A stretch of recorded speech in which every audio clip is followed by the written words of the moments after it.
इस शहर में एक गरीब भिखारी रहता था। नाम था रामू। फटे हुए कपड़े, खाली जेब और पेट में कई दिनों की भूख। लोग उसके पास से गुजरते, कुछ सिक्के दे जाते, कुछ तानों के साथ चले जाते, लेकिन एक चीज अलग थी। रामू की आंखों में शर्म नहीं, उम्मीद थी उसे। लगता था कि भगवान ने शायद उससे सब कुछ छीन लिया, लेकिन मेहनत करने की ताकत अभी भी दी है। एक दिन एक छोटा बच्चा उसके पास आया और बोला, चाचा, आप भीख क्यों मांगते हो? आप काम क्यों नहीं करते? रामू उस बच्चे की बात पर हंस भी नहीं पाया, बस चुप हो गया। लेकिन उसके दिल में कुछ टूट गया और कुछ नया भी जन्म ले लिया।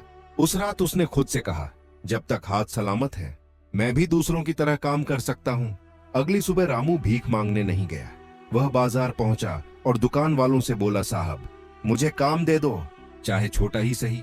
एक दुकान वाले को उस पर तरस आया। उसने कहा, ठीक है, ये दुकान साफ कर दो, दिन का 100 रुपए दूंगा।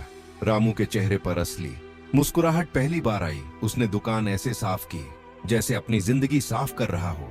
हर दिन वह मेहनत करता, सीखता और कमाता गया। धीरे धीरे लोग उसे पहचानने लगे। किसी ने उसे चाय की दुकान पर काम पर रखा, किसी ने सफाई के लिए, और रामू अब भिखारी नहीं रहा।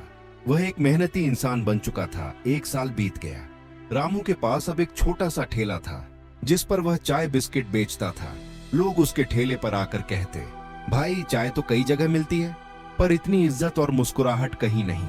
रामू मुस्कुराते हुए कहता, साहब, जब इंसान अपनी इज्जत खुद कमा लेता है तो दुनिया का हर गिलास मीठा लगने लगता है। गरीबी गुनाह नहीं है, लेकिन भिखारी बनकर जिंदगी बिताना आपकी मजबूरी नहीं, आपकी सोच है।